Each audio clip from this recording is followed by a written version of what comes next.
جب اسی طرح سورج طلوع ہوتا ہے اسی طرح غروب ہوتا ہے تو اس مہینے کی باقیوں میں عدم مساوات کی وجہ کیا ہے؟ بظاہر ایک جیسا نظر آنا یہ دلیل مساوات نہیں ہے، برابر ہونے کی علامت نہیں ہے۔ کوئی سے دو انسان، چار انسان، لاکھ انسان ایک دوسرے سے ریزمبل کرتے ہوں، اسی طرح ان کی تولید و تخلیق کا مسئلہ چلتا ہو، توالد و تناسل کا مسئلہ چلتا ہو، لیکن کوئی اندرونی تبدیلی کر دی جائے تو ایسا ممکن ہے ان لاکھوں انسانوں کی صفوں میں ایک وہ انسان جس کی ترتیب ولادت اور توالد و تناسل میں کوئی امتیاز نہ ہو، مگر اس کی کوئی اندرونی پوزیشن مختلف ہونے کی وجہ سے وہ مختلف ہو۔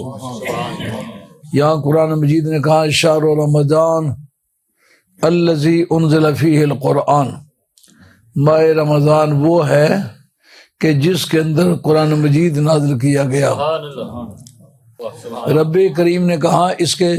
لیل و نہار کے اندر کوئی تبدیلی نہیں، اسی طرح سورج نکلتا ہے، اسی طرح ڈوبتا ہے، اسی طرح گھنٹے اور منٹ بنتے ہیں، مگر یہ باقی مہینوں جیسے نہیں ہے۔ ماہ رمضان باقی مہینوں جیسا نہیں ہے۔ انزل فیہ القرآن،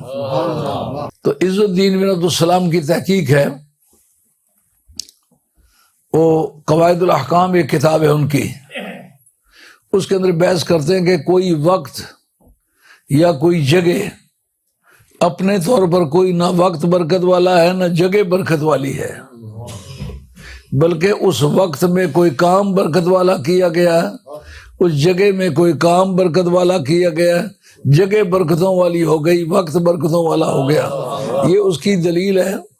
کہ ماہ رمضان شریف کو یہ عزت اس سے پیشتر نہ ملی تھی، جو ہی قرآن مجید کا نزول ہوا تو اس کے مقدر بدل گئے۔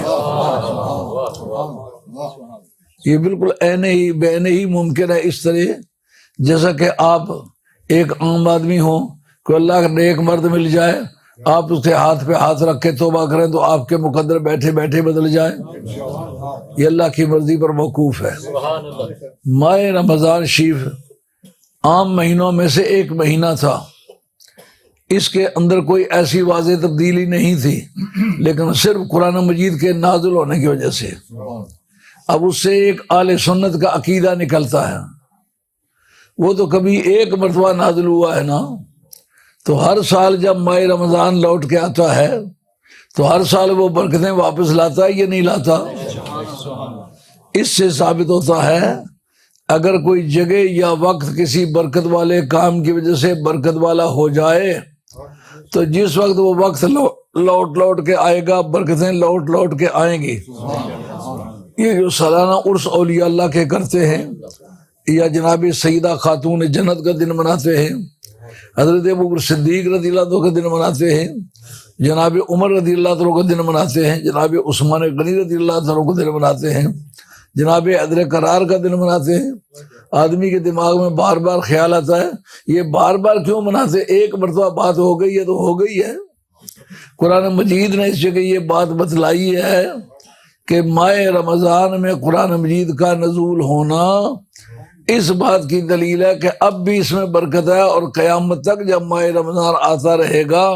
تو برکتیں لوٹ کے آتی رہے گی۔